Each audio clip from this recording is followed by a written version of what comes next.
The croissant is probably the most famous pastry in the world, and almost nobody knows it is not actually French. The French perfected it. They made it the symbol of their entire breakfast culture.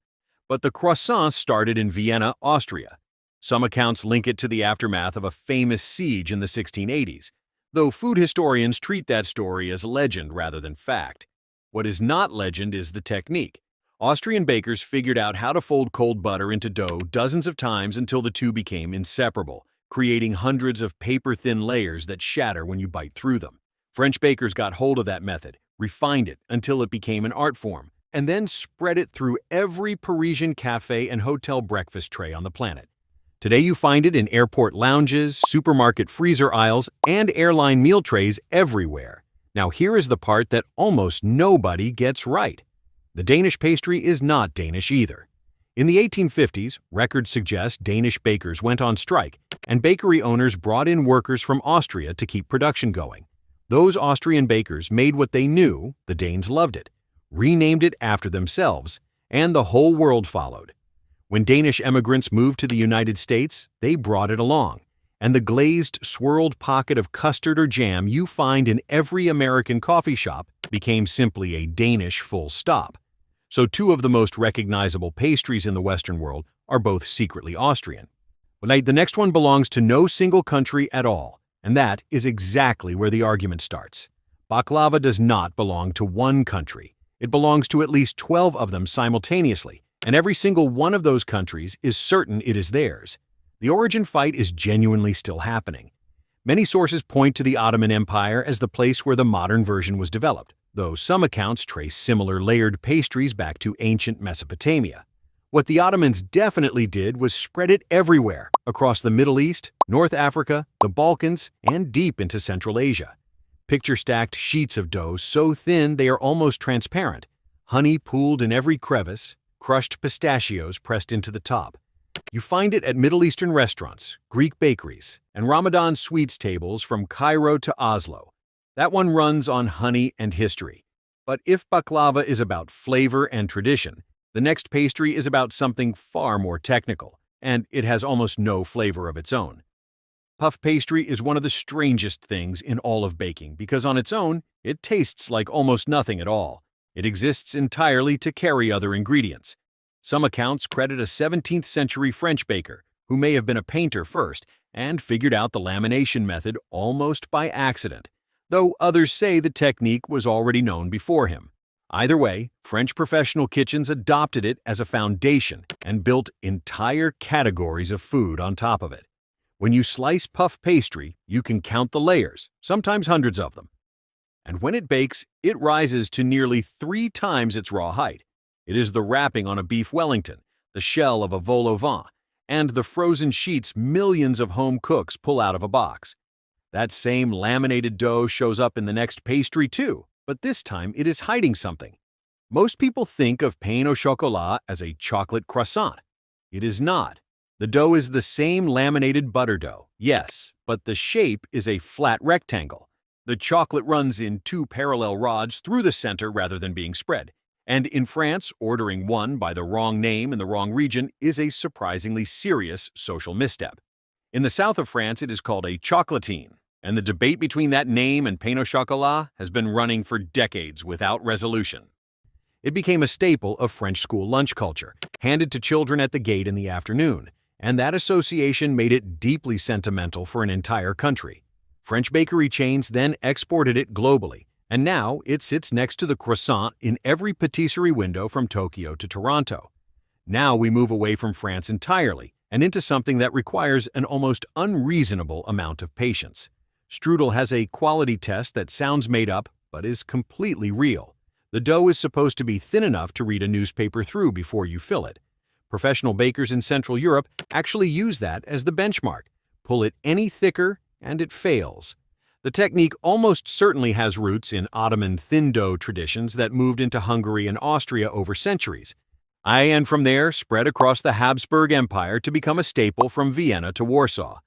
Making it properly requires stretching a single sheet of dough across an entire kitchen table with your hands, then layering the filling and rolling it closed. The apple strudel you find in a Viennese cafe is the real thing. The frozen version in a German supermarket is a reasonable approximation. Strudel is built on patience and stretch. The eclair is built on something much faster.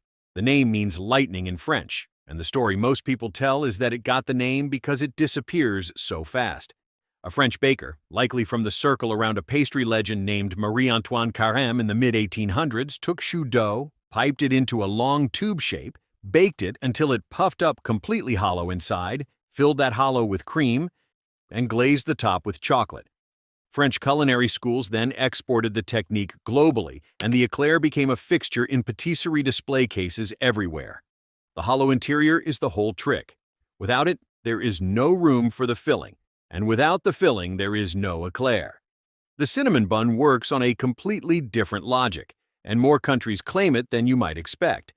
It is one of those pastries that multiple nations have quietly decided belongs to them, and they are all partially right. Sweden has the Cannoli, a lightly spiced spiral eaten on a specific day in October that the country officially designated as Cinnamon Bun Day. Scandinavia in general has deep roots with enriched rolled doughs flavored with cardamom and cinnamon going back centuries. German bakers had similar traditions. When Northern European immigrants moved to North America, they brought the technique, and American bakeries scaled it up, made it stickier, added more frosting, and produced the version that chains like Cinnabon then exported back to the rest of the world through airport terminals. Picture a tight spiral of soft dough with brown sugar and cinnamon baked into every layer, icing pooling into the grooves as it melts. You find it at train stations, coffee chains, and IKEA restaurants on every continent. From something warm and forgiving, we move to something that forgives nothing. The macaron is one of the most copied and most failed pastries in the world. Professional bakers talk about it the way engineers talk about a difficult structure because the margin for error is almost zero. Too much moisture in the air, on slightly wrong oven temperature, egg whites that were not aged correctly, and the whole batch collapses or cracks or comes out without the signature ruffled foot around the base. The origin is disputed. Some accounts trace it to Italian almond cookies brought to France by Catherine de' Medici's entourage in the 1500s, though others say French versions existed independently. Either way, the Parisian double sandwich version with a ganache or buttercream filling between two almond meringue shells was refined by French patisseries in the 20th century and became one of the most recognized luxury food symbols in the world. Picture a smooth domed shell in any color you can imagine, a thin, crisp exterior giving way to a chewy interior, two halves sandwiching a layer of filling. That precision is deliberate. The Madeleine achieves something similar, but through the opposite approach. The Madeleine is a small, shell-shaped cake that became famous largely because a French writer named Marcel Proust ate one in the early 1900s and wrote several pages about the memory it triggered. That passage became one of the most cited descriptions of sensory memory in all of literature, and the Madeleine has been culturally elevated ever since. The pastry itself is simple, a light buttery sponge baked in a scallop shell mold, golden on the outside with a small characteristic hump on the back that forms when the cold batter hits the hot tin. It is associated with the Lorraine region of France, where records trace it to at least the 18th century.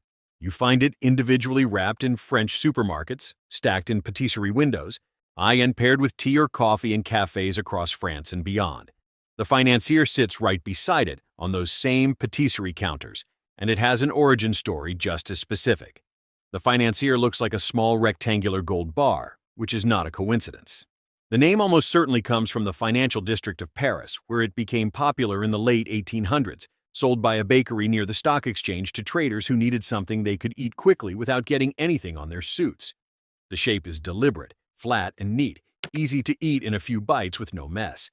The batter is made with browned butter, almond flour, and egg whites, and the browning of the butter is what gives it the deep, nutty flavor that separates a good financier from a mediocre one. That tidiness is by design.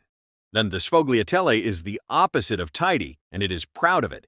Each one requires close to 1,000 visible layers and takes professional bakers hours to produce by hand. When you bite into it, the whole thing shatters into shards, which is how you know it was made correctly. The origin traces to a monastery in a small coastal town near Naples, Italy, sometime in the 1600s, where nuns apparently developed the recipe, and then a local baker eventually brought it into commercial production. Italian immigrants brought it to New York and New Jersey, where it became a fixture in Italian-American pastry shops.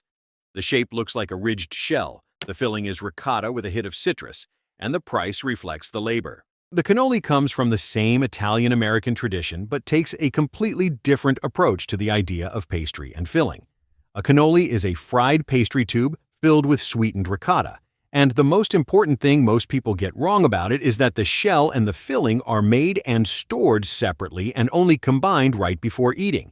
Fill a cannoli too early and the shell goes soft, which is considered a serious failure. The origin is Sicilian, and records trace it to the Palermo area, with some accounts linking it to carnival celebrations, the idea being that rich fried sweets were made before a period of fasting. The ends are often dipped in chopped pistachios or chocolate chips. Italian immigrants carried it to the United States, where it became one of the signature pastries of Italian-American culture. Immortalized in enough films and television shows that most people outside Italy know it by name, even if they have never been to Sicily. Speaking of fried dough with a disputed origin, the churro might be the most argued over street food on this entire list. Spain is most commonly cited as the source, but some food historians note that Portuguese traders had contact with Chinese fried dough dishes called youtiao that look remarkably similar in shape. No one has settled it. What is certain is that Spanish colonization carried some version of fried dough across to Latin America, where it became deeply woven into street food culture and took on a life of its own. Picture star-ridged dough dropped into hot oil, lifted out golden, rolled through sugar. Or you find it from street carts in Madrid and Mexico City to theme park queues and airport kiosks worldwide. The mille-feuille has a different kind of identity problem, and it has been carrying a false name for a very long time. Everyone calls it a Napoleon. Napoleon Bonaparte has nothing to do with it. The name most likely came from Naples, or possibly from an Italian word meaning Neapolitan, and somewhere along the way it got misread as the emperor. The actual pastry shows up in French cookbooks from the 1600s and was widely popular by the 1800s. 3 crisp puff pastry layers, cream pressed between each one, a fondant top with a chocolate zigzag dragged through it. That zigzag is not decoration. It is a signature move that professional pastry chefs use to identify the real thing. In the United Kingdom and Australia, it gets called a vanilla slice, but the idea is the same.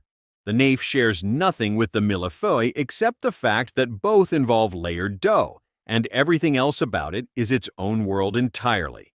The cheese inside it is deliberately salty. Not balanced, not mild. Salty on purpose, because the contrast between that salty melted white cheese and the sweet rosewater syrup poured over the top when it comes out hot is the entire point of the dish. Many accounts associate it with the Levant, particularly Palestine and Syria, with some sources specifically naming the city of Nablus as a center of its production for centuries. It spread through the Ottoman world, and now you find it at Ramadan night markets and Levantine bakeries from Beirut to Berlin. And it goes viral on food video platforms every single year because of the cheese pull. Picture bright orange shredded dough on the surface, white cheese underneath, syrup hitting the top while it is still steaming. Where the Knafeh announces itself loudly, the mamoul communicates in a quieter and far more precise way.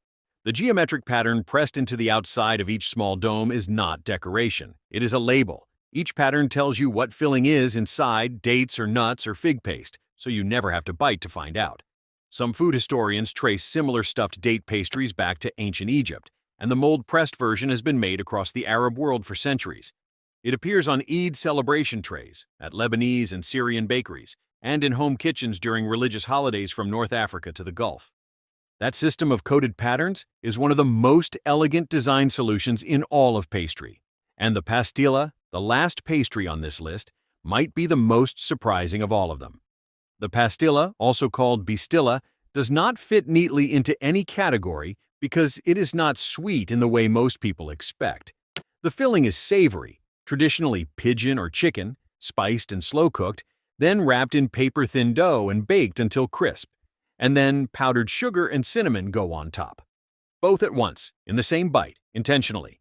The dish is associated with royal Moroccan cuisine, and particularly with the city of Fez, and many food historians trace its roots to Andalusia, the region of southern Spain that had deep cultural ties with North Africa for centuries. It spread across North Africa and traveled with diaspora communities to France and southern Europe. Today it appears on tasting menus in cities where chefs are looking for something that genuinely surprises people, and it does every time because sweet and savory in one pastry is a combination almost nobody sees coming until they are already eating it.